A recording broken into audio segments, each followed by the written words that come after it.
Eh bien, bonjour à vous, bonjour à tous. Nous voici pour un nouveau podcast.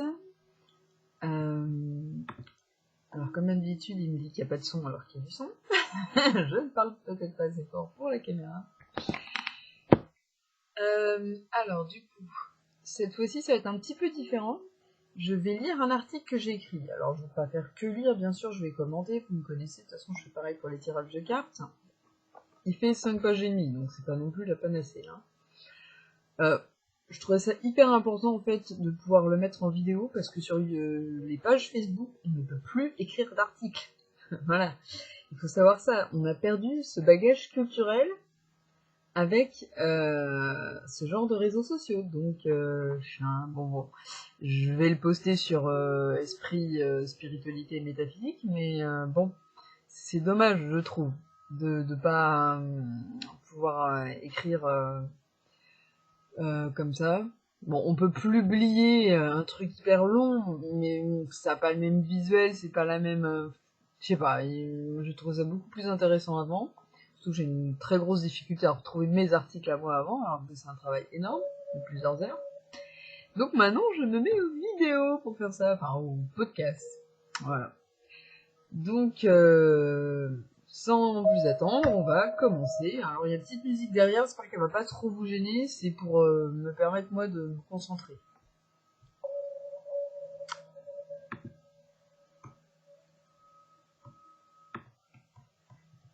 J'ai peur qu'elle soit un peu forte, je vais peut-être la baisser légèrement. J'ai peur qu'elle fasse interférence avec vous, quand je vais parler. Le problème, c'est que quand j'ai mon casque, vous ne l'entendez pas, quoi.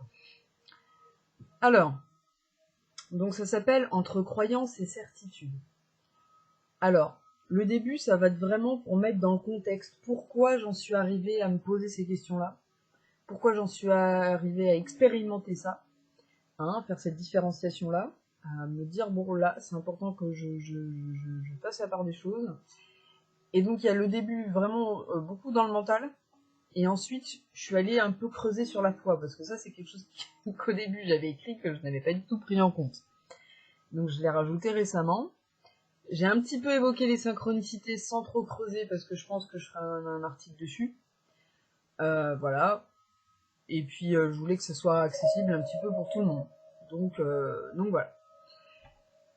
Alors, donc le sous-titre c'est « Au-delà de la dualité, de la division, ou quand nos croyances ne sont plus des certitudes, où l'intérieur devient un refuge ».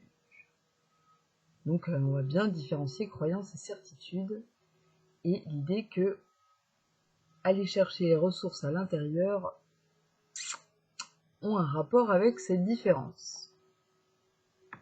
Alors, donc la mise en contexte. Dans ce climat de division et d'échauffement social, c'est à l'époque du confinement, de la Covid, je me permets d'apporter une ouverture et un questionnement sur nos systèmes de croyances. À l'heure actuelle, que nous ayons recours aux médias ou non, pour ceux qui regardent la télé, la radio ou pas, bien évidemment, parce que bon, on a tous un ordinateur, mais on n'est pas tous obligés non plus d'être sur les réseaux sociaux H24. Qu'importe nos croyances et nos opinions, nous sommes pris dans ce changement de paradigme majeur. Effectivement, peut-être à l'exception de ceux qui ont déjà fait le voyage vers les vies alternatives, ou bien plus loin encore, c'est-à-dire des gens qui vivent en communauté autogérée, je pense à ça, au Auroville, des choses comme ça, même si nous n'avons pas tous vécu le confinement de la même manière, de manière égale, selon nos niveaux de vie, parce qu'il y a des gens qui ont des grandes maisons, puis d'autres qui sont en appartement, nous l'avons tous vécu. Donc on est à égalité là-dessus, dans cette expérience. Donc, nous avons eu un changement radical dans notre vie, dans nos vies. Nous nous sommes beaucoup plus retrouvés face à la réalité du quotidien, en dehors du travail et des projets. Pour certains, ça va être, ils vont être beaucoup plus face à l'éducation qu'ils ont vis-à-vis de leur enfant, parce qu'il n'y a plus l'école. Pour d'autres, ça va être, ah bah tiens, c'est beaucoup mieux le travail chez soi que le travail à l'entreprise. D'autres, ça va être un grand vide parce que ils peuvent pas vivre ensemble. Il y a plein de cas différents qui font qu'on va éprouver différemment la vie. Qu'importe le résultat, l'effet consécutif, nous l'avons tous vécu, nous sommes réunis en cela. Donc finalement, ce qui nous séparait avec les masques, la distanciation, on a été quand même réunis à travers une prise de décision du gouvernement. Je donne des faits, je ne donne pas d'avis. Je ne cherche pas du tout une polémique autour de ça. Ce sont des faits sociologiques, d'observation. Contrairement à ce qui pourrait paraître, je n'ai pas envie de critiquer ou autre, plus de divulguer un message d'espoir. Je vais parler de mes observations, et pas de mon avis personnel, puis de mon expérience pour ouvrir sur une vision plus large du sujet. Vos opinions politiques, elles vous appartiennent, les miennes m'appartiennent. Là, on est plus dans une idée d'échange autour de la philosophie, de la sociologie, d'accord ? Pour comprendre le contexte. Je reste sur des faits pour que nos propos parlent à tous et sortent du système de croyance, justement, hein, pour éviter d'être là-dedans. J'observe que depuis notre enfance, nous avons une éducation, donc l'éducation nationale pour beaucoup, hein, publique, qui nous apprend à vivre ensemble, certes, mais aussi à la compétition, puisque nous sommes notés, hein, et que on a tous connu des profs qui pouvaient nous valoriser selon les notes ou pas. Et la normalisation, c'est-à-dire des règles de vie commune qui sont pas toujours très souples ou adaptées à des enfants qui vont être plus ou moins différents. Ça peut exister pour des enfants handicapés ou des enfants qui ont certains diagnostics, mais la différence n'est pas que là-dedans. Voilà. Pour moi, elle est beaucoup plus large, et voilà. Bon. Ça reste, de toute façon, pour moi, dans l'éducation nationale de base. Hein. Je ne parle pas des exceptions. Même si maintenant, on a des AMP, il y a beaucoup plus d'inclusion, je l'accorde. Nous ne partons plus du besoin... Nous ne partons pas du besoin, du rythme de l'enfant, un peu comme le ferait l'école Freinet, mais c'est plutôt à lui de s'adapter au système éducatif. Alors, vous pouvez comparer avec d'autres choses si vous voulez ou pas. Cela s'observe d'autant plus chez les déficients mentaux, les autistes ou autres, comme les hypersensibles par exemple. Parce que eux, ils sont mis à part. Ils ne sont pas tout le temps inclus dans le système éducatif. Et on ne part pas toujours de leurs besoins, surtout s'ils sont inclus. Par exemple, un autiste Asperger, il ne va pas être repéré tout de suite, un hypersensible non plus. Les déficients mentaux, on va partir de leurs besoins, mais s'ils sont assez efficients, comme tout le monde, on va leur apprendre à être des travailleurs. Ils vont aller en ESAT, ce qui est enseignement CAT, et voilà. On en pense ce qu'on veut, c'est factuel. Dans le système éducatif actuel, on nous apprend à être des futurs travailleurs. Ceux qui ne peuvent devenir des travailleurs sortent du système éducatif. Ça résume ce que je viens de dire. Nous sommes formés essentiellement à devenir des travailleurs. C'est un fait. Hein, puisque c'est l'argent qui permet d'obtenir des biens, et pour avoir ces biens-là, cet argent-là, l'idée c'est de travailler. Le reste, on en pense qu'on veut, c'est un fait. Nous apprenons donc à la fois à être ensemble, hein, vivre ensemble, hein, quand on est dans les cours d'école, même à la classe, on a des règles pour se respecter au niveau de la communication, tout ça, mais aussi à se valoriser avec des notes ou des comportements. Voilà. Donc il y a une espèce de, je dirais pas paradoxe, mais de choses qui pourraient être... c'est assez ambivalent, on va dire, pour l'instant. Nous sommes pris entre l'individualisme et la normalisation. Donc ça, c'est vraiment le paradoxe de notre société. Hein. Ça, c'est un fait observable. Vous pouvez lire des articles là-dessus, il y en a beaucoup. La dualité s'instaure dès le plus jeune âge, donc, hein, puisque l'enfant est pris entre l'individualisme et la normalisation. Il doit se démarquer des autres et en même temps, il respecte des règles et il doit se conformer à des choses qui ne sont pas toujours en réponse à ses besoins à lui. Voilà. C'est un fait, ce n'est pas un avis. Sans compter l'apprentissage des catégorisations, les différences raciales, sexuelles, genrées, qui se rajoutent à l'évolution de l'enfant. Alors ça c'est pareil, c'est toujours factuel. Hein. Par ailleurs, jusqu'à la faculté, nous apprenons à réciter, reformuler, faire des recherches, mais pas à créer à partir de nouveaux schémas de pensée ou de mélanger des courants entre eux ou autres. Personnellement, je l'ai vécu à la fac. À l'époque, c'était le courant de la psychanalyse qui était majoritaire. Si, dans un devoir, je mélangeais les deux courants, c'était pas autorisé. Pourtant, rien officiellement ne l'empêchait. Mais les profs ne l'acceptaient pas. Voilà. Ça ne nous apprend pas à être dans la reliance, ou en tout cas sortir des zones de confort, des zones de recherche. Voilà, on répète quelque chose. Donc il y a une idée de valorisation du prof sur l'enfant. De l'apprenant, en tout cas. Donc bref, à innover. On ne nous apprend pas à innover, à créer autre chose. Nous n'apprenons pas à être complètement autonomes, à aller puiser les ressources à l'intérieur, mais essentiellement à l'extérieur. Quand vous faites un mémoire, on nous demande de faire un cadre théorique, d'aller chercher dans les livres extérieurs des choses qui appuient notre thèse.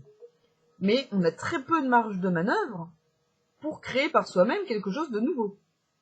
Moi, c'est ce qui m'a énormément marqué à l'époque. Être autonome, c'est gérer ses propres dépendances. Ça, j'ai appris ça en école d'éducateur. C'est complètement différent de l'indépendance. Ce n'est pas mauvais en soi, juste peut-être pas assez équilibré. Alors, je vous laisse une petite pause pour réfléchir à tout ça. Donc l'idée, c'est, à l'école, on a à la fois l'idée de compétition et de normalisation, qui semblent s'opposer. Le système éducatif nous amène à être des travailleurs. Dès qu'on est différent, on y est exclu. On apprend beaucoup la catégorisation et pas forcément à penser de manière autonome. Voilà. Et la question se pose, est-ce que c'est équilibré? Voilà. Donc là, je vais poser plusieurs questions. Pourquoi ne pas penser tout simplement que nous sommes nous-mêmes avant tout, donc pourvus d'un libre arbitre au-delà du déterminisme que l'école apporte, ou la culture, ou l'éducation des parents, etc., etc. Le vécu. Pourquoi ne pas voir la différence comme une richesse qui se complète avec celle des autres? Bon, ça commence à se faire, hein, effectivement. Pourquoi ne pas laisser autant de place à la créativité et à la pensée autonome? Par exemple, je pense, moi, aux écoles qui sont dans les pays du Nord, même si elles ne sont pas parfaites. On apprend la méditation aux enfants. Je sais que, par exemple, on est des rares écoles où les enfants ont des matières très difficiles à faire toute la journée. En Angleterre, ils ont le matin, ils ont des cours normaux, que nous on a, et l'après-midi, ils ont le sport et des activités créatives. C'est pas du tout pareil. Alors, effectivement, nos scientifiques à nous sont prisés dans le monde entier parce qu'on a eu une éducation très stricte. Mais quelles sont les conséquences derrière sur la personne? En tout cas, sur le libre arbitre et la pensée autonome. Et la créativité. Pourquoi ne pas laisser autant de place à la créativité et la pensée autonome? Donc là, c'est des questions ouvertes. Vous pensez ce que vous voulez là-dessus. Je peux les reposer si vous voulez. Hein. Pourquoi ne pas penser tout simplement que nous sommes nous-mêmes avant tout, donc pourvus d'un libre arbitre au-delà du déterminisme? Alors quand j'entends libre arbitre, c'est la capacité de choisir entre ce qui est bon pour nous et mauvais pour nous. Pourquoi ne pas voir la différence comme une richesse qui se complète à celle des autres? Par exemple, les déficients mentaux, pourquoi on les appelle déficients? Moi, j'ai observé que c'était des gens qui étaient énormément dans le cœur, beaucoup plus dans l'empathie que la plupart des gens qu'on dit efficients. Donc on se base sur une façon de voir l'intelligence, mais on ne pense pas au quotient émotionnel. Voilà, c'est une façon de penser. Là, je donne une opinion, c'est un exemple. Vous pouvez avoir le vôtre. Voilà, c'est juste pour vous ouvrir hein, à une autre possible. Pourquoi ne pas laisser autant de place à la créativité et à la pensée autonome? Donc là, voilà. Nous ne sommes pas sans savoir que le monde est fait de risques et que plus nous nous sentons menacés, plus le besoin de sécurité se fait sentir. C'est avec ça que les médias passent le message en ce qui concerne la sécurité dans le monde et dans notre pays. Donc, dans un monde où nous n'avons plus de Dieu pour nous protéger, il y a de moins en moins de personnes qui sont religieuses, peut-être pas forcément spirituelles, mais religieuses en tout cas, où le climat menace, hein, allez voir les derniers rapports du GIEC, c'est pas très joyeux, où la Terre devient incontrôlable, entre guillemets, nous nous retournons vers nos politiciens, nos institutions, nos valeurs ancestrales, et nos religions ou autres, si l'on en a, pour retrouver un sentiment de sécurité. Donc, je dirais qu'à notre époque, ce serait plus de la spiritualité, néo-spiritualité, du New Age, puisque on a l'habitude, depuis notre enfance, depuis notre famille, nous avons appris que c'était l'extérieur, notre salut. Donc, on attend toujours que ce soit quelque chose qui est au-dessus de nous, qui prenne en main notre vie, dans sa grande globalité, par rapport au travail, par rapport à beaucoup de choses. Si nous avions appris à être solidaires, donc pas dans la compétition, cela aurait pu être une force, puisque nous sommes pris dans une distanciation de l'autre par la compétition, la différenciation, et nous nous isolons dans nos choix. Ce qui n'amène pas l'unité collective et ne permet pas la solidarité. Et nous en avons en réserve des choix. Les médias et réseaux sociaux nous donnent une masse d'informations qui peut nous perdre si nous ne restons pas en phase avec nos valeurs et besoins propres ou que nous oublions nos capacités intuitives. Alors, le fait qu'il y ait une masse d'informations, c'est intéressant puisque ça nous permet d'avoir différents points de vue, mais des fois ça peut noyer le poisson également. C'est ça que je veux dire. Cela crée un climat de division, car même en vivant des choses similaires, c'est-à-dire le confinement, hein, personne ne réagit de la même manière, ce qui est bien naturel. Par exemple, en psychologie, on est capable de comprendre pourquoi une personne elle a une pathologie et pourquoi quelqu'un qui a vécu la même chose ne la développe pas. C'est quelque chose encore inconnu. Nous sommes donc face à un paradoxe. La solution vient de l'extérieur, mais l'extérieur a ses limites. Voilà. Les limites du paradoxe dont je vous parlais tout à l'heure, surtout au niveau éducatif, mais qu'on va retrouver aussi, bien évidemment, dans le monde du travail, puisque on apprend à être des travailleurs. Bon, ça, vous pouvez aller voir par vous-même, expérimenter par vous-même. C'est de l'observation, de la comparaison, c'est empirique, c'est vraiment pas du tout... voilà. Il n'y a pas d'avis là-dessus. Pour en sortir, l'idée serait de ne pas rester uniquement dans la dualité sans regarder ce qui nous unit.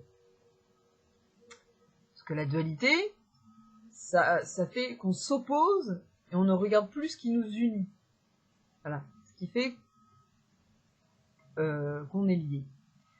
Parce que souvent, on va aller regarder plutôt ce qui est négatif, alors que ce qui est positif est peut-être beaucoup plus fort. Ce qui souvent est beaucoup plus important que les différences, surtout ce qui concerne les besoins primordiaux. Parce que souvent, en fait, on va plutôt regarder les différences de stratégie par rapport à nos besoins primordiaux, vitaux, mais finalement, c'est ça qui nous oppose. C'est pas les besoins, c'est pas les valeurs. On a tous besoin des mêmes choses de manière fondamentale. C'est juste qu'on n'a pas les mêmes stratégies. On n'a pas développé les choses de la même manière. On n'a pas fait les mêmes choix de vie. Ce qui peut parfois s'opposer. Ce sont les stratégies pour répondre à nos besoins qui s'opposent parfois. Ne serait-il pas intéressant de s'ouvrir à plus de possibles pour s'adapter à plus de contextes? Je vous laisse réfléchir à ça. Plus de possibles, c'est l'idée d'ouvrir sa conscience à plus de possibles. Hein. Donc là, on est bien dans l'idée de croyance, c'est-à-dire que si on est dans la certitude, on va vers un seul chemin. Si on est dans les croyances, on s'ouvre à différents possibles, à différents chemins, et donc on multiplie nos possibles et nos ressources. Là, on est toujours dans l'extérieur. Ça peut être aussi à l'intérieur, bien évidemment, je vais en parler après. Ne serait-il pas intéressant de s'ouvrir à plus de possibles pour s'adapter à plus de contextes? Donc là, voilà, je répète. Nous oublions également que nos avis ou cultures divergentes sont importantes pour créer une richesse dans le monde et permettre une évolution. Donc, je dis que c'est important de s'unir, pour avoir des valeurs de base, un petit peu comme l'idée de l'anarchie, pas l'anarchie dans le sens chaos, mais l'anarchie dans le sens idéologie. Même si c'est pas de ça que je veux parler, c'est les valeurs communes qui permettent d'être d'accord sur le fond, les besoins de fond, et ensuite après les richesses qui permettent une évolution, grâce au fait qu'on harmonise les différences et que ça permette d'élargir les points de vue et les possibles. J'espère que je me fais comprendre. Nous pouvons être en désaccord tout en se respectant.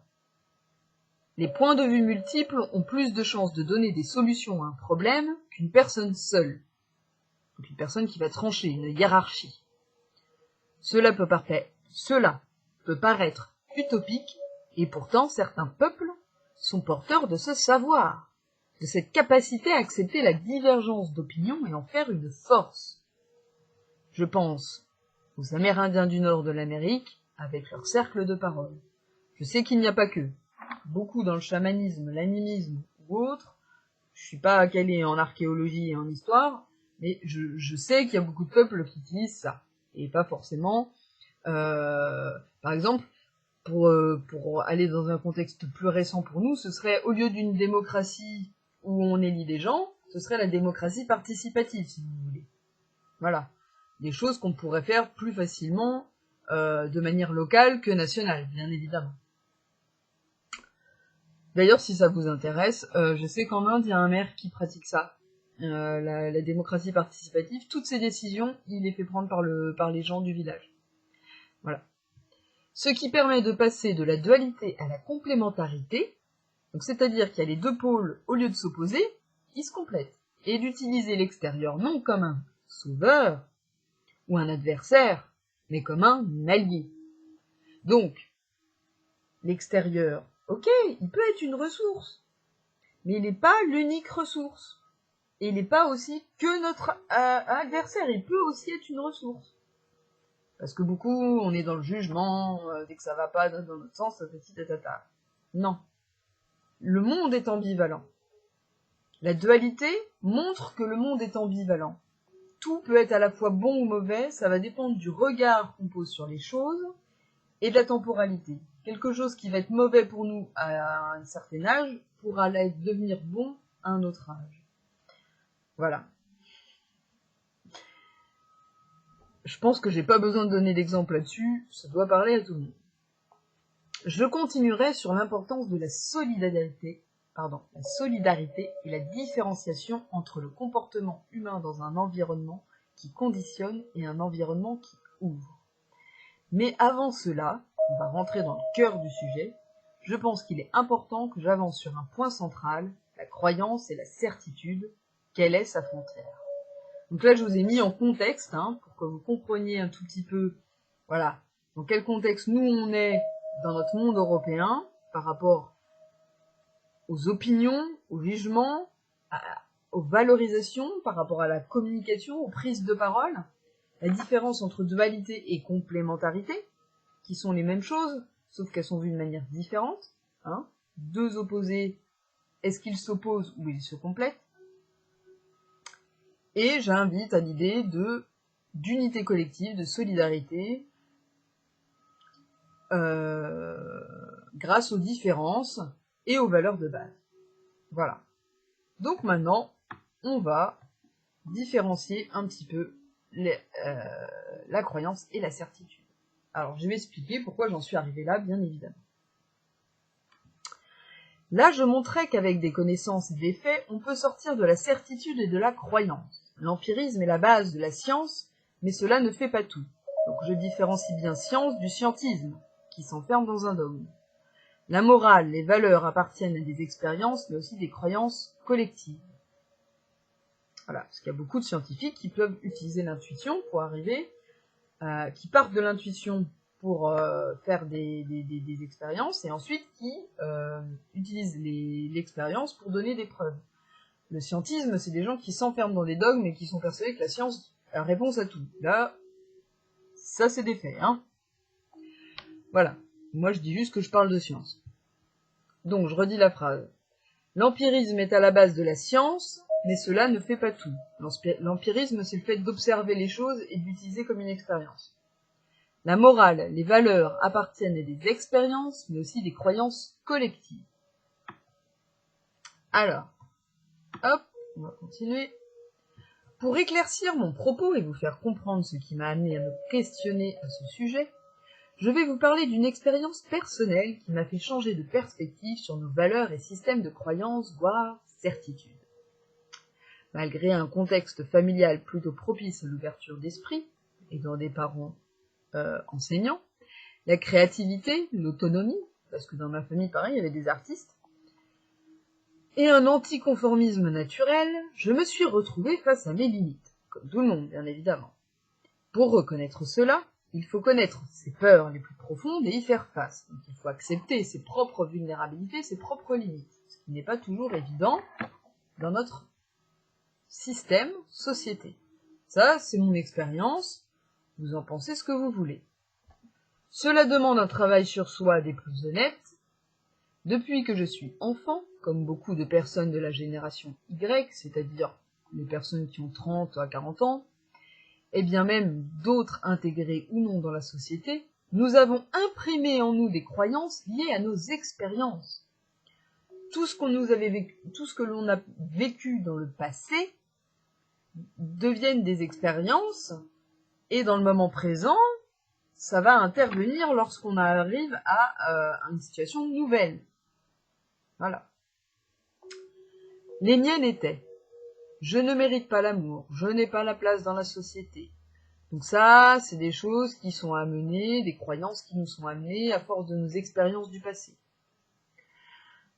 Une autre plus courante, pour ne pas parler que de moi, est: le changement ne peut se faire que par la souffrance. Ça, c'est quelque chose d'énormément ancré dans notre société. L'amour ne peut se trouver qu'à l'extérieur de soi-même. Vous regardez Disney, vous avez ça partout. Elles sont ancrées dans nos cellules et viennent des générations précédentes. Donc ça vient du postulat qu'éventuellement la mémoire serait cellulaire. Après, on peut juste rester dans tout ce qui est intergénérationnel actuel. Voilà, il y a cette influence du contexte familial, culturel, qui fait, et même du système, qui fait que on pense que l'amour ne peut se trouver qu'à l'extérieur de soi, et que le changement se fait par la souffrance. Ce qui, je pense, n'est pas toujours le cas. Voilà. On verra pourquoi ensuite. Alors, je pensais que le monde était contre moi, à force d'expériences négatives, et le fait qu'on me fasse comprendre que mes différences, elles n'étaient pas forcément bienvenues, étant donné le nombre d'expériences difficiles. Pourtant, je suis quelqu'un qui met un point d'honneur à voir tout enseignement derrière chaque obstacle, ça vient du bouddhisme, et voir les ombres comme des alarmes. Donc, les écouter et leur permettre de s'exprimer. J'ai toujours pensé que la souffrance est inhérente à la vie. Mais finalement, cela ne dépend-il pas de la manière dont nous accueillons ce qui nous arrive? Est-ce qu'en changeant notre point de vue sur ce qui nous arrive, on est obligé de souffrir? Voilà, c'est ça l'idée, hein. Alors, je dis pas que c'est facile, hein, c'est un processus qui est long. Mais plus on va être dans l'accueil et le lâcher-prise, moins on va résister. Donc là, je parle vraiment de l'ego et du mental. Moins on va souffrir. Après, je ne parle pas de la souffrance qui est liée à la survie. Ça, c'est encore autre chose. Bien sûr, d'ailleurs, l'ego, il est là parce que, pendant des années, à l'époque préhistorique, nous avons été en mode survie et que l'ego s'est développé à ce moment-là. Il était là pour nous aider à survivre dans un monde comme ça. Et nous avons gardé ça en mémoire, alors qu'on n'en a pas forcément besoin. C'est pour ça qu'on essaye de retourner dans l'intuition, dans le lâcher-prise. Par contre, ce dont on se rend compte, ce dont on ne se rend pas compte facilement, excusez-moi, c'est à quel point nous nous rajoutons des souffrances. Ça, c'est vrai. Les souffrances de base dont je vous parlais, celles de la survie, mais on se rajoute des souffrances. La peur de souffrir, qui se rajoute à la souffrance. La peur du vide, de la mort, de l'inconnu, qui est très présente dans notre société. Le moment présent devient un ennemi, puisqu'il nous amène à faire face à soi-même, face au silence du mental et face aux émotions. C'est exactement ce qu'on a vécu la plupart des gens pendant le confinement. Et ce qui a créé beaucoup de problèmes. Les psys sont complètement overbookés. Moi, je le sais parce que je fais partie de ce milieu, depuis qu'il y a eu la Covid. Parce que les médias ont joué un rôle. Bon, ça c'est mon avis, on en pense qu'on veut, mais surtout parce que les gens ont été face à ce vide, et on n'a pas l'habitude d'être face à nos émotions vides dans notre société. Et face à des situations nouvelles aussi. Je pense aux gens qui ont des enfants, tout ça. Bon. Donc voilà. La culpabilité aussi, c'est quelque chose qui se rajoute énormément à la souffrance. Et nous sommes comme amputés d'une partie de nous-mêmes. Alors il y a aussi quelque chose, c'est qu'on voit le temps comme linéaire. On veut utiliser le passé pour éviter de reproduire des choses qui ont été mauvaises dans le passé, sauf que dans le présent, on fait pas toujours attention qu'il y a peut-être d'autres solutions que l'évitement de ce qu'on a vécu dans le passé pour arriver à trouver une solution, à changer une situation. Et de l'autre côté, on va anticiper le futur sans savoir le futur. Donc on va passer notre temps à éviter un passé et à anticiper un futur. Du coup, on n'est plus du tout dans le moment présent, on n'est plus face aux différentes ressources, on regarde nos pieds et c'est tout ce qu'on fait, on n'est plus la tête de chaque côté et on se limite dans nos ressources. Voilà. On enlève notre présent. On a le passé, le futur, mais on n'a plus le présent. Voilà.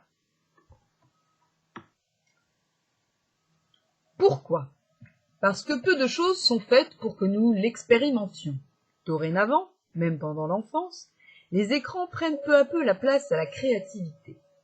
Nous allons de plus en plus vite. Nous ne prenons plus le temps de prendre la distance et de regarder à l'intérieur. Ça, c'est du fait qu'on est en mode survie, beaucoup dans le monde du travail. C'est bien connu qu'en Europe, les conditions de travail sont très difficiles. Par exemple, au Canada, je ne vais pas parler des États-Unis parce que c'est encore autre chose. Moi, on m'a dit qu'un 45 heures était plus facile à vivre qu'un 35 heures en France. Bon, après, c'est qu'un seul exemple. J'imagine que vous en avez bien d'autres. Le monde du travail, moi, je connais pas très bien, donc, à cause de mes problèmes de santé. Donc, je vous laisse vos avis à vous par rapport à ça. J'avoue, là c'est ma limite. Nous oublions d'apprendre à utiliser nos propres ressources. Nous attendons beaucoup de l'extérieur. Et donc, à ne plus être dans la créativité, l'expérimentation, le tâtonnement, dont parle Piaget, dans le développement de l'enfant. Nous oublions d'apprendre à utiliser nos propres ressources et donc aller à chercher à l'intérieur avant de chercher d'abord une solution à l'extérieur. Et souvent, quand on se donne des excuses, c'est toujours l'extérieur le problème. C'est jamais nous. C'est jamais nous.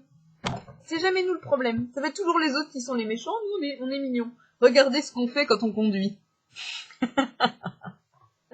c'est l'exemple typique. Pour pas en donner d'autres. Comme je conduis pas, mais j'ai déjà conduit. Je sais qu'avant, on est souvent, quand même, la plupart des gens, je pense pas me tromper, il y a des moments avec la fatigue où on est un petit peu malhonnête vis-à-vis du fait qu'on critique l'autre alors qu'on est un tout petit peu aussi en faute, quoi. Voilà. Donc, nous comptons sur celles de ceux qui se proclament aptes à répondre à nos besoins à notre place. Donc ça, c'est hyper important.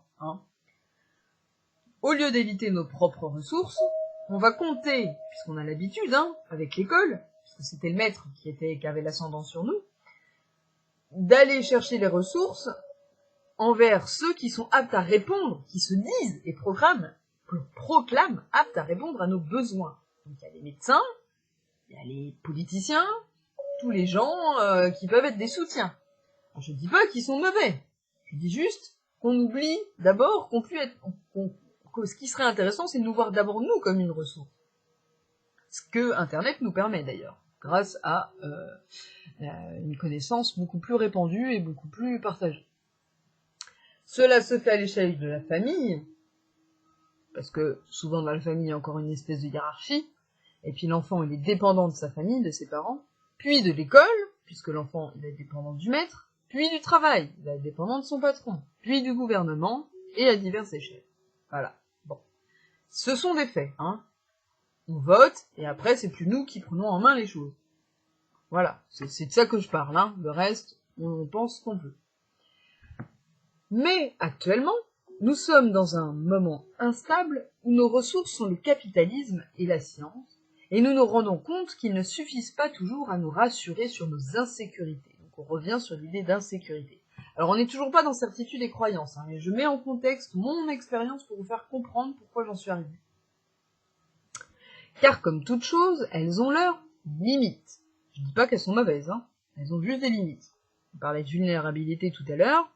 Voilà, je compare les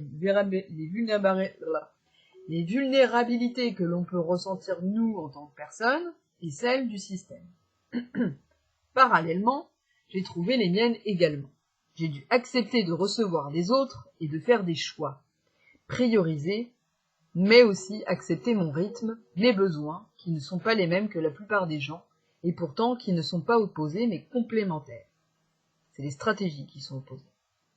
Je prends du temps à appliquer mes valeurs jusqu'au bout, mais cela m'amène à être en marge de la société pour certains points. Alors je reprécise par rapport aux besoins. Quand je dis que mes besoins sont différents, c'est pas vraiment ça. C'est plutôt que je vais saturer beaucoup plus tôt que la plupart des gens sur certains besoins, et eux, ça va être la même chose, mais pour d'autres besoins. Notre degré de saturation ne va pas être le même.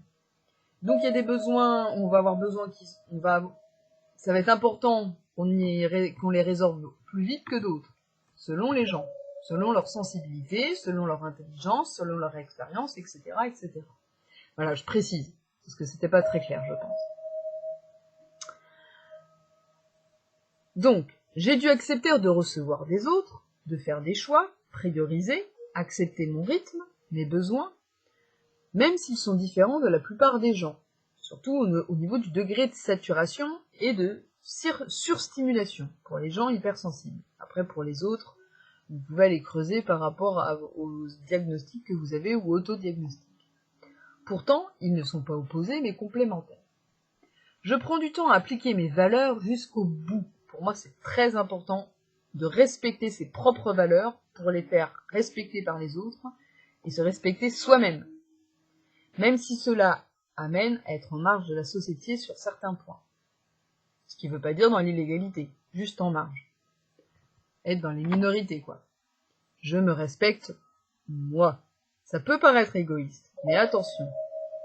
Petit à petit, les ressources extérieures deviennent moins essentielles, même si multiples, cela me permet d'élargir mon éventail des possibles, avec, en plus, mes ressources intérieures. Je ne me focalise pas sur une ou deux solutions, et évite la dépendance et l'insécurité. Cela me demande des remises en cause, mais nous n'excluons pas, nous incluons de plus en plus de choses. Et je donne une chance à d'autres générations de faire ce choix également, si un inconscient collectif existe. Donc là, on est dans une croyance, hein, c'est pour ça que je mets un conditionnel. Je me considère comme maître de mon destin, autrement dit, de mon intention. Je vais revenir sur ce concept. C'est l'idée de loi d'attraction, l'intention de la pensée ou synchronicité. Je creuserai pas énormément dans l'article parce que je pense que c'est pas le cœur du sujet. Voilà. Donc,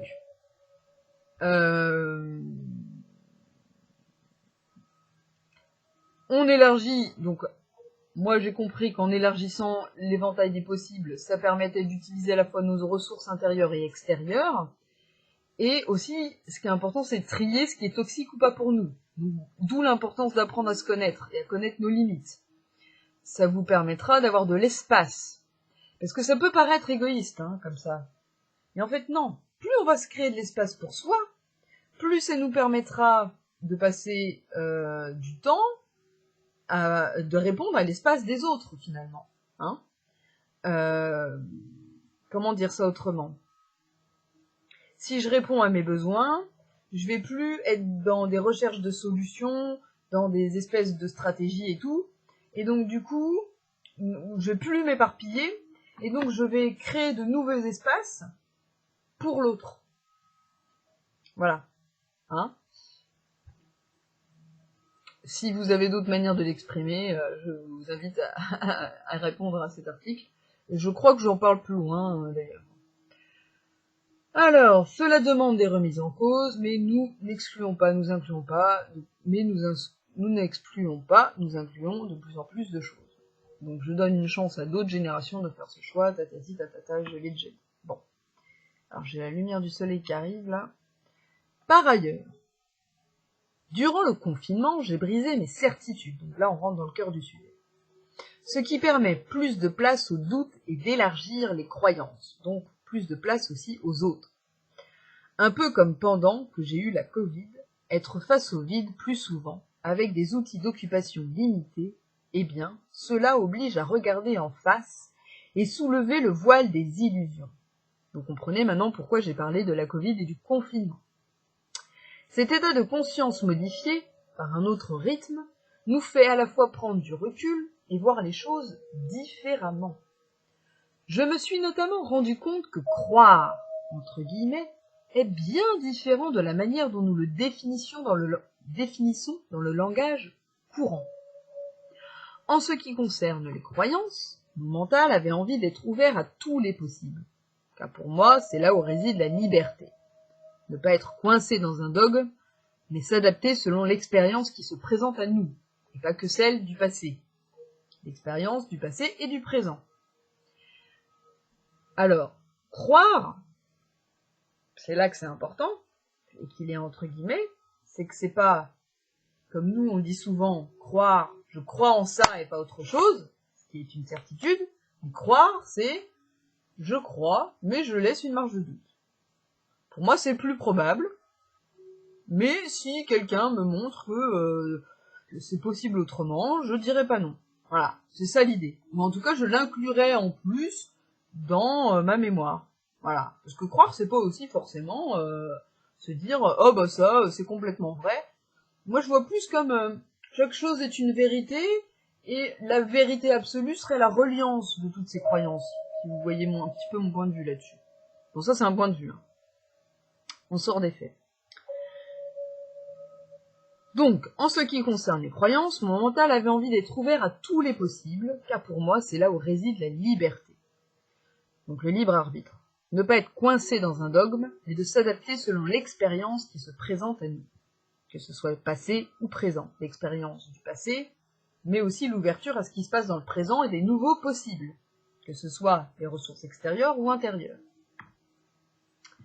Ce qui fait que le passé n'est plus qu'une expérience et que des choses nouvelles sont envisageables. Intégrer cette pensée dans le cœur et en faire des actes est tout autre chose. J'avais tellement peur de l'incarnation de vivre et non de mourir. Car la seule certitude que nous avons factuellement, c'est que la souffrance liée au changement permanent peut s'éprouver pendant la vie. Bon, après, il y a cogito ergo sum, mais ça, c'est encore été remis en cause récemment. Je rejetais la vie et donc m'enfermais dans le passé ou le futur, dans des croyances enfermantes, en mon sens, où j'attendais que ce soit l'extérieur qui m'apporte la rédemption, la connaissance de qui je suis, mes projets de vie, etc. Souvent, hein, quand on est dans la spiritualité New Age, hein, dont j'ai fait partie, hein, on parle de mission de vie, et donc on demande à n'importe quel, sans savoir d'ailleurs s'il est bon ou pas pour nous, hein, on demande encore à quelqu'un, un genre de gourou, hein, de nous dire à notre place ce qui est bon pour nous. Ça, pour moi, c'est très dangereux. C'est pour ça que je parle de ça. Ce qui ne veut pas dire qu'on ne peut pas demander du soutien. Mais attention à qui on a affaire, utilisons notre intuition, notre expérience du passé et du présent, et ne réitérons pas si cette personne, on ne la sent pas, pour répondre à nos besoins. Et je vous invite à vous utiliser d'abord vous, hein, parce que finalement, on est tout le temps en train de réapprendre dans notre vie, on sait déjà tout. Pour moi, je pense que les choses sont innées, et elles redeviennent acquises parce que on a oublié beaucoup de choses. ça part du principe qu'il y a une réincarnation. Hein. Donc là, on est dans l'ordre des croyances. En tout cas, ce que je voulais dire, je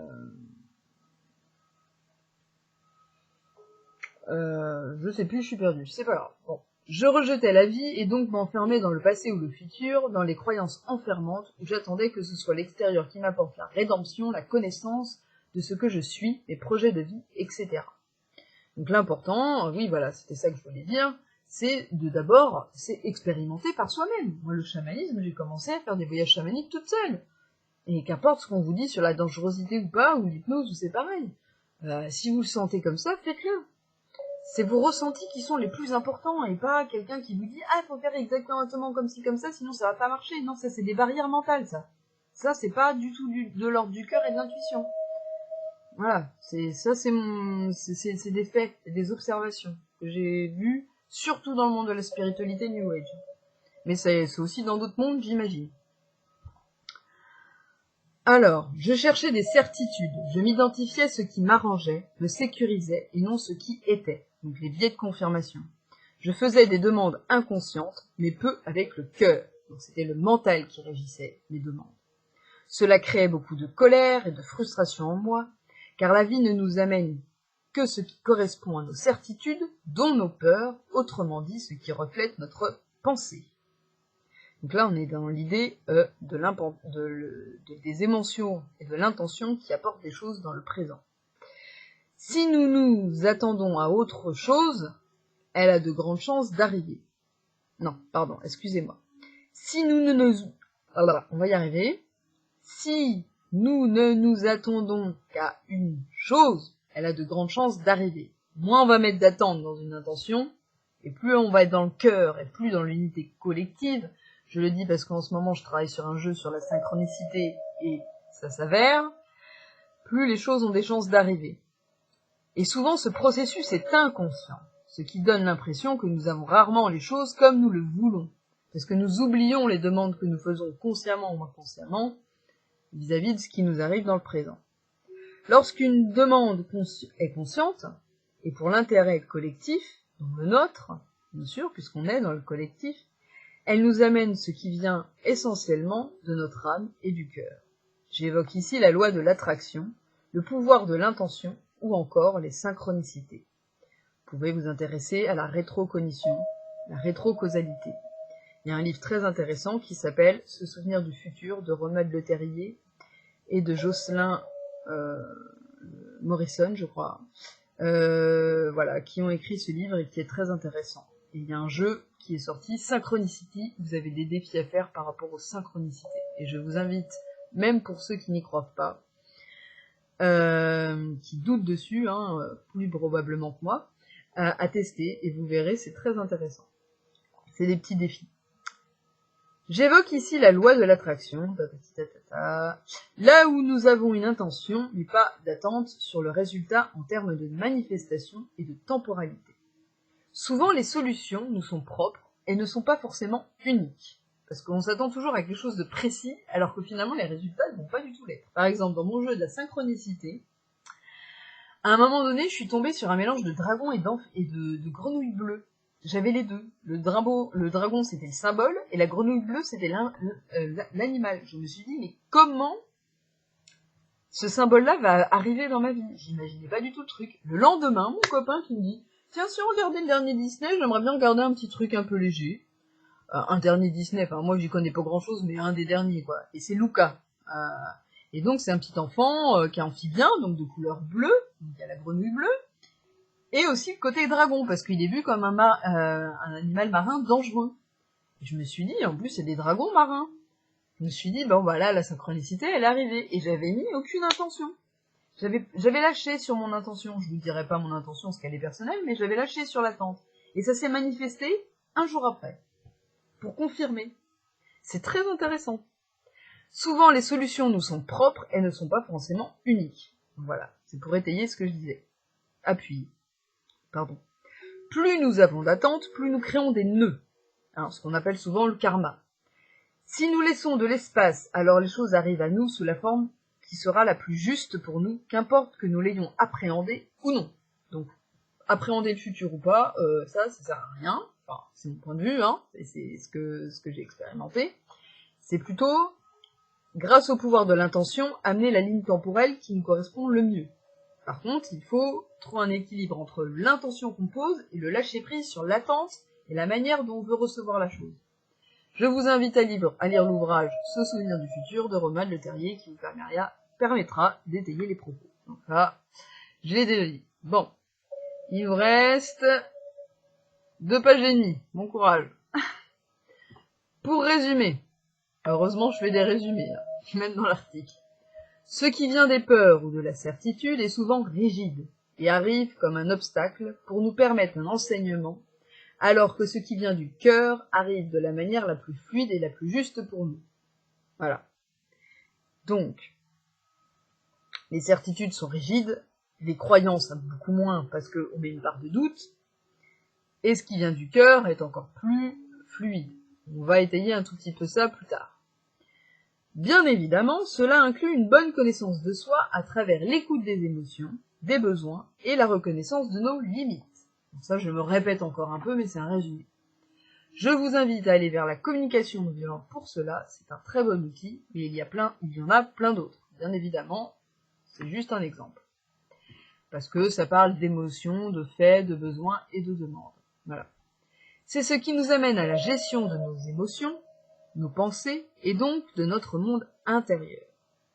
Avec ce genre d'expérience, on se rend compte que c'est notre intérieur qui gère notre vie. Ah oui, l'intention.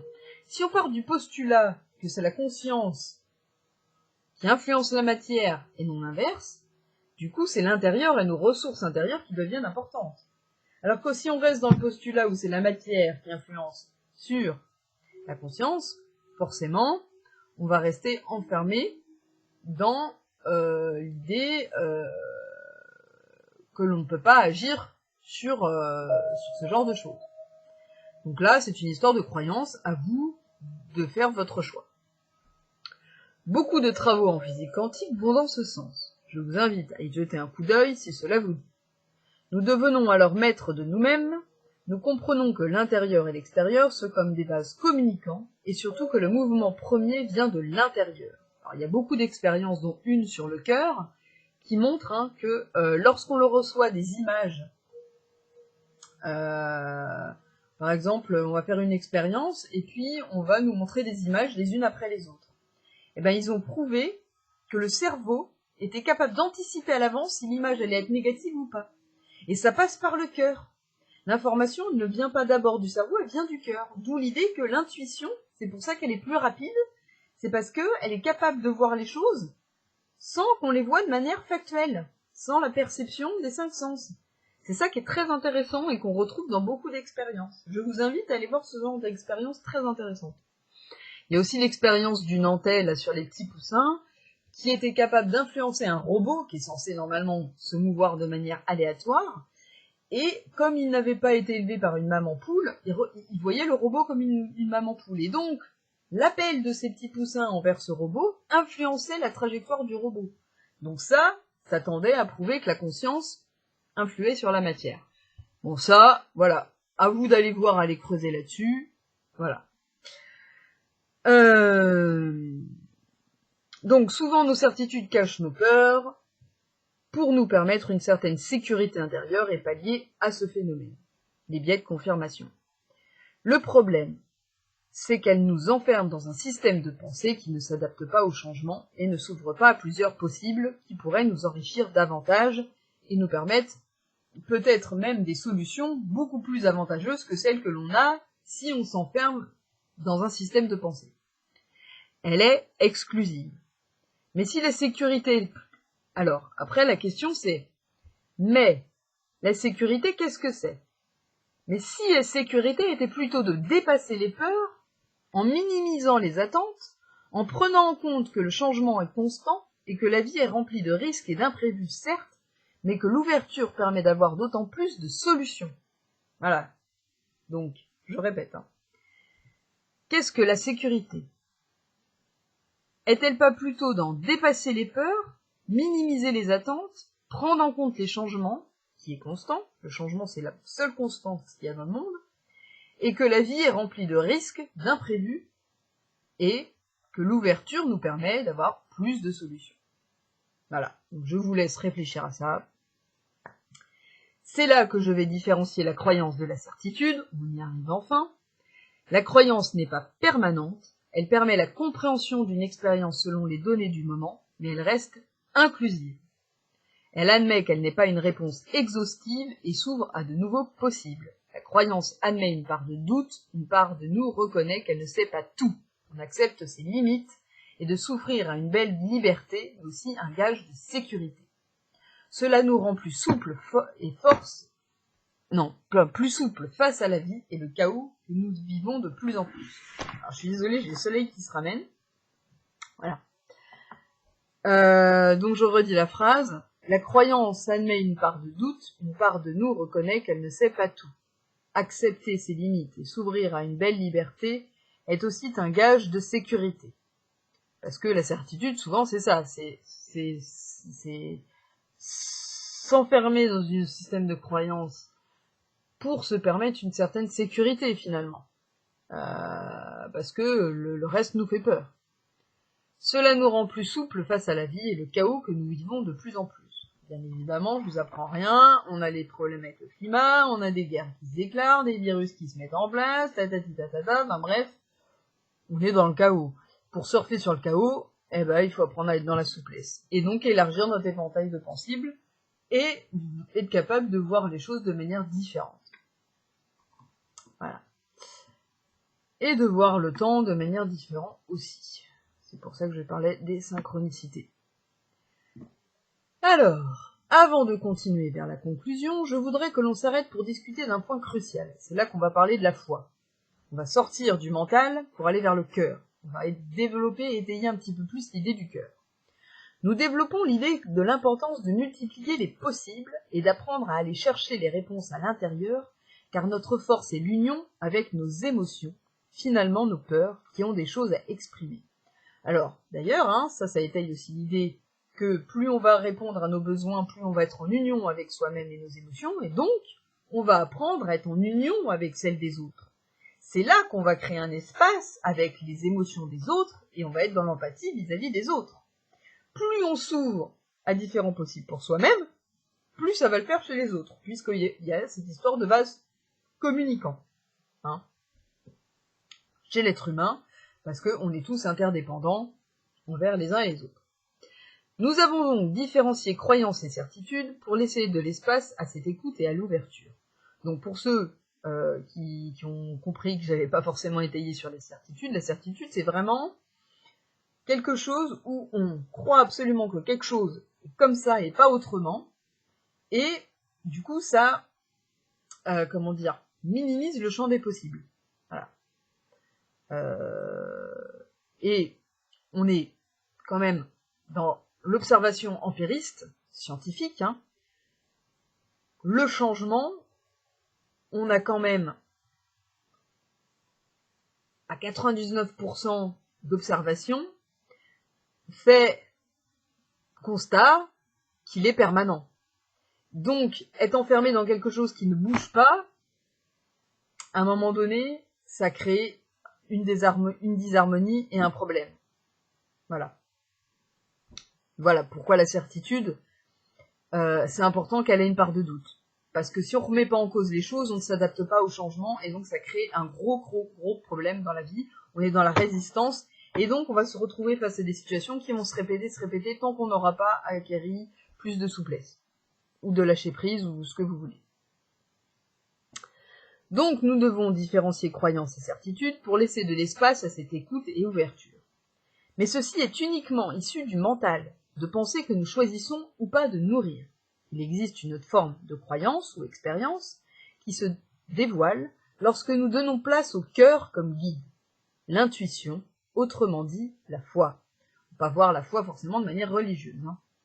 Cela implique d'englober le mental, mais de développer en plus un lâcher-prise. Parce que l'idée c'est ça, c'est d'élargir les possibles. C'est pas dire le mental c'est mauvais, l'ego c'est mauvais, non. C'est lui, il est un des possibles. Mais un autre possible, c'est l'intuition. Donc on a les deux. Donc on s'ouvre à plusieurs possibilités. C'est juste ça l'idée. C'est pas exclure, c'est inclure, justement. Ce qui aide à faire face aux situations où vous n'avez pas de réponse ou compréhension de suite. Des choses qui sont de l'ordre de l'inconnu, de l'irrationnel, de l'intangible, où les solutions sont sur le long terme, où des choix difficiles sont à faire. Par exemple, les choix du cœur, ce que l'on fait sans passer par le mental, cette petite voix qui arrive toujours en premier, ou bien ne se trompe jamais, souvent parce qu'elle vient des synchronicités. L'intégration prend du temps pour différencier l'intuition du mental. Ça, c'est vrai, hein, je dis ça comme si c'était facile, mais c'est un processus très long, hein, c'est des années de développement personnel, voilà. Bon. Surtout, le cœur du truc, c'est être capable de se remettre en cause et d'accepter ses propres vulnérabilités, d'écouter ses émotions, ce qui n'est pas un fait, ce qu'on nous apprend pas à faire à l'école. Mais on peut, et surtout en tant qu'adulte, alors là, c'est encore plus... voilà, bon. Mais on peut la détecter par sa spontanéité. Donc, je vous aide à différencier ce qui est de l'ordre de l'intuition, ce qui n'est pas de l'ordre de l'intuition, ce qui est de l'ordre du mental. On peut détecter l'intuition grâce à sa réponse spontanée, sa rapidité, les sensations qu'elle peut procurer dans le corps, dans tout ce qui est kinesthésique, sa potentialité naturelle, et non par l'expérience, parce qu'il y a aussi l'intuition d'expérience. Plus on a expérimenté quelque chose, plus forcément cette information va arriver rapidement dans notre cerveau. Non, là c'est vraiment quelque chose qui vient sans qu'on y ait forcément connaissance. Ça sort de notre champ de conscience, on va dire. C'est une information qu'on n'aurait pas pu avoir par nous-mêmes, en fait. Même avec notre subconscient. Par exemple, moi, une fois, je me suis mis à un arbre. L'arbre m'a dit « oiseau tonnerre ». Je n'avais jamais entendu parler de ce mot. Je suis allée chercher sur Internet, j'ai vu que ça existait. Voilà, c'est ça un petit peu l'idée d'intuition. Hein. Ensuite, les noms et analogies viennent du mental. Alors, lorsque moi je parle, là je pars un petit peu des descriptions de l'intuition dans le remote viewing. C'est la vision à distance, c'est les techniques qu'on utilise quand on fait de l'hypnose ou du remote viewing, dans tout ce qui va permettre de changer de plan de conscience tout en restant au maximum dans une conscience du réel.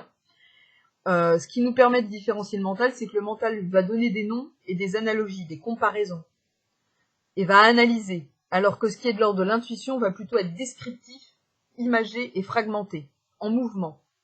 Ça va pas être quelque chose de très construit. Voilà. Ce qui, souvent, donne une difficulté à l'interprétation. Ce qui nous fait croire que l'intuition a tort. Alors que finalement, c'est notre mental qui interprète, qui souvent déforme les choses. C'est comme quand on essaye d'interpréter un rêve, par exemple. Voilà, c'est un peu ça l'idée. Cette autre forme de croyance ouvre encore un champ des possibles. Donc on a la ressource extérieure, la ressource intérieure, on a le présent qu'on rajoute, plus l'intuition. Voilà, ça nous élargit l'éventail des possibles. Hein. Ces différentes formes de croyances ou encore de certitude, ou en dehors, de la certitude, on va reprendre. Ces différentes formes de croyances en dehors de la certitude, dont la mémoire des faits, l'observation ou l'empirisme, l'expérience des synchronicités, l'intuition, l'expérience seule ou en groupe, ouvre un champ des possibles beaucoup plus large que la certitude. Par exemple, ce n'est pas parce que je ne crois pas en quelque chose que je réfute cette chose. En termes de probabilité, je pense que c'est peu probable que ce soit possible. Voilà la différence. On laisse une place au doute, au changement, à l'évolution. Voyons maintenant concrètement ce qui nous y amène. Donc là, on arrive sur la fin. Ce qui permet cette souplesse extérieure peut être comprise avec l'analogie de l'arbre. Donc l'arbre, c'est l'équilibre tertiaire.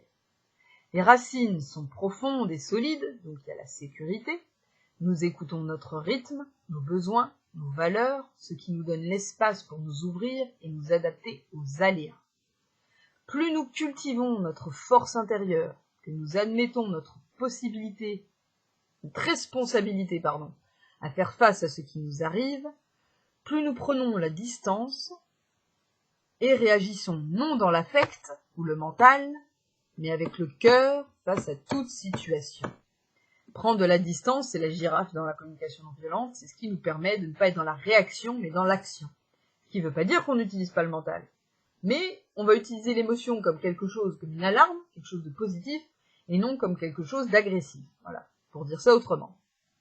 C'est ce qui différencie d'ailleurs le bonheur de la paix. La paix peut être permanente, qu'importe ce qui se passe à l'extérieur, alors que le bonheur est éphémère puisqu'il est lié à l'extérieur. Vous comprenez que vous avez le pouvoir de changer les choses, de vous adapter. C'est d'autant plus présent si vous comprenez que les émotions sont des fréquences et que plus nous cultivons ce qui nous correspond le mieux, plus les opportunités qui facilitent cette fréquence arrivent à nous. Ça, c'est l'idée de loi d'attraction.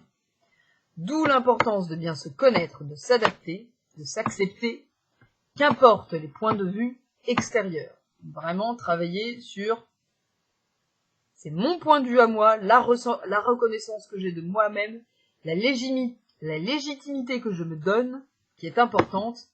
Le point de vue des autres, il est important certes, mais il est secondaire.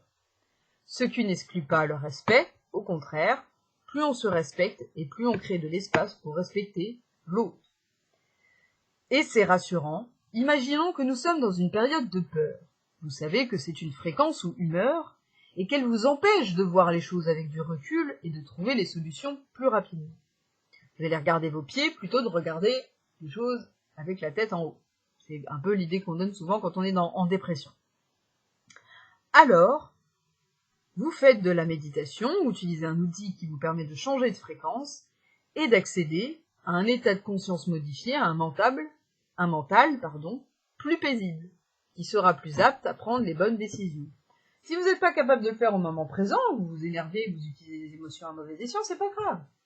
Tant que petit à petit, vous apprenez à prendre de la distance par rapport à ça, et que petit à petit, les solutions, vous les trouvez de plus en plus vite pour vous ramener à un état de paisibilité et de paix intérieure. Alors, c'est ce qui s'appelle nourrir les cercles vicieux ou vertueux. Est-ce que l'on nourrit l'arbre noir, donc est-ce qu'on regarde que le négatif, ou on nourrit l'arbre blanc, nourrir le positif? Donc ça, c'est une très belle question amérindienne. Attention, je parle bien d'un processus long et par étapes. Je ne dis pas que cela se fait d'un coup de baguette magique. Je vous invite juste à essayer de comprendre mon point de vue sans forcément y adhérer, juste pour que vous connaissiez une autre façon de voir les choses, élargir vos possibles. Je ne suis pas là du tout pour vous imposer mon point de vue et vous dire que c'est le meilleur. C'est mon expérience. Point barre. Je suis bien consciente que pour certaines intégrations, seule l'expérience permettra de comprendre dans le sens d'intégrer. Parce qu'il y a une différence entre comprendre et intégrer. Et ça, c'est très très long, la différence. Alors, on y arrive, on arrive sur la fin.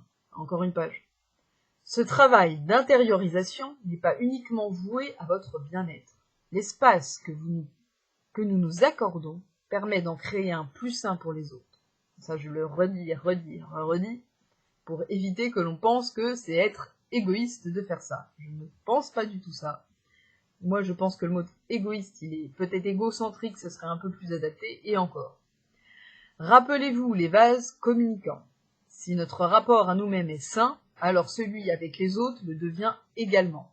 Nous avons plus de distance et nous nous permettons différentes perspectives pour appréhender l'autre, et donc peut-être aller vers des personnes qui conviennent mieux à nos besoins et qui ont des énergies qui sont plus en harmonie avec les nôtres. Par exemple, si je ne me juge plus sévèrement, je serai plus enclin à moins juger l'autre de cette manière, qu'importe qui il est, même s'il est toxique ou pas pour nous, d'ailleurs. Car souvent, il est la projection de ce que nous enfouissons comme peur vis-à-vis de nous-mêmes. Nous ne choisissons pas toujours ce que l'autre nous fait vivre, mais nous sommes responsables de la réaction que nous avons vis-à-vis de l'autre, de ce que fait cet autre. Alors, là j'ai dit deux choses très importantes, donc je les répète. Car souvent, l'autre est la projection de ce que nous enfouissons comme peur vis-à-vis de nous-mêmes. Ce qui explique les vases communicants. L'intérieur et l'extérieur se confondent. Ce que nous voyons de négatif chez les autres, c'est ce que nous avons souvent à travailler chez nous. Ou ce que nous avons déjà travaillé et qui est toxique pour nous. Donc, ce qui nous invite à aller vers des personnes qui nous élèvent. D'autres personnes. Nous ne choisissons pas toujours ce que l'autre nous fait vivre, L'extérieur, on ne peut pas le contrôler, mais par contre, on est responsable de la manière dont on reçoit les choses. Et qu'est-ce qu'on en fait ensuite avec l'autre? Ça, c'est la CNV. Je vous invite à vous intéresser à ça. Alors, je dis pas que c'est facile, qu'on devient un moine zen, mais encore, je ne sais pas si c'est ça le but, du jour au lendemain. Hein. Pour en revenir à nos conditionnements, nous avons vu qu'ils nous amenaient à nous comparer, mais aussi à être dépendants, ce qui crée un paradoxe. Donc là, on répète ce qu'on disait tout à l'heure pour revenir dans le contexte et vous faire la conclusion. Pourtant, on se rend compte que lorsque nous laissons faire la nature, que nous sommes en phase avec notre rythme et nos besoins, que nous cultivons plus le silence et l'intuition, la nature humaine est tout autre. La liberté ne se place plus uniquement dans l'individualisme, dépendant, mais dans la co-création consciente. La co-création, c'est créer ensemble, l'unité collective, l'intérêt commun. Nous nous rendons compte que notre libre arbitre se place dans l'action ou non de modifier les fréquences dans lesquelles nous sommes pour aller vers des espaces qui nous ouvrent à plus de possibles et des solutions plus adaptées plutôt que de rester figés dans des systèmes qui ne sont plus bons. Je vais relire la phrase et après je vais vulgariser. Nous nous rendons compte que notre libre arbitre se place dans l'action, ou non, de modifier les fréquences dans lesquelles nous sommes pour aller vers des espaces qui nous ouvrent à plus de possibles et des solutions plus adaptées, plutôt que de rester figés dans des systèmes qui ne sont plus bons. Donc passer de la croyance à la certitude. Ou l'inverse. En vulgarisant, c'est vous choisissez en vous connaissant, grâce à vos besoins, en vous écoutant, vous savez ce qui est bon dans le moment présent ou pas pour vous. Et votre choix, ça va être, est-ce que je vais faire? Je vais nourrir ce qui est bon ou ce qui est mauvais. En gros, Ce qui n'exclut pas de faire le tri à l'intérieur pour nuancer. Rien n'est jamais tout bon ou mauvais. Voilà. Et donc, pour conclure, je vais ouvrir sur un point intéressant. L'intériorisation amène plus d'autonomie, mais nous restons des êtres interdépendants, ce que je disais déjà tout à l'heure. Disons que nous apprenons à co-gérer une dépendance. L'autonomie, c'est gérer ses propres dépendances et demander du soutien quand on en a besoin. Donc là, on n'exclut pas du tout les ressources extérieures, bien évidemment. Mais l'élan vient de l'intérieur. Ce processus nous fait prendre conscience de l'espace en nous pour répondre à nos besoins et qu'ils sont reliés en ceux des autres. C'est ce qui fait que beaucoup disent que l'humain est dépendant, on est un être dépendant. Contrairement à ce qui est pensé communément, l'intériorisation amène à l'ouverture. Intérioriser, c'est pas se prendre la tête, non, justement, ça permet de se remettre en cause et de s'ouvrir à d'autres possibles. L'idée n'est pas de se renfermer de l'intérieur, de s'introvertir, mais bien de partir de l'intérieur pour aller vers l'extérieur, en toute conscience. C'est là la nuance, L'idée n'est pas de se refermer de l'intérieur, mais bien de partir de l'intérieur pour aller vers l'extérieur en toute conscience. Pourquoi on part de l'intérieur vers l'extérieur? C'est parce qu'on parle du postulat que c'est la conscience qui agit sur la matière et non la matière sur la conscience. Donc là, on est dans l'idée de croyance. Ce n'est pas une certitude pour moi, c'est mon expérience, à vous de faire votre avis. Cela amène donc à des concepts ou valeurs comme l'écoute, la bienveillance, puis la solidarité, la coopération et bien d'autres encore. Car nous comprenons que l'autre a les mêmes besoins et que nous faisons partie d'un tout. Alors maintenant, je vais ouvrir avec quelques questions pour vous permettre de répondre par vous-même. Alors, interrogeons-nous. La solidarité doit-elle faire partie d'une loi? Cela reste-t-il de la solidarité si ça a intégré une loi? Quelle est la définition de la solidarité? Où est la place de notre choix dans ce contexte? Être solidaire malgré une volonté de normalisation ou faire valoir la pensée différente pour garder une richesse de possible.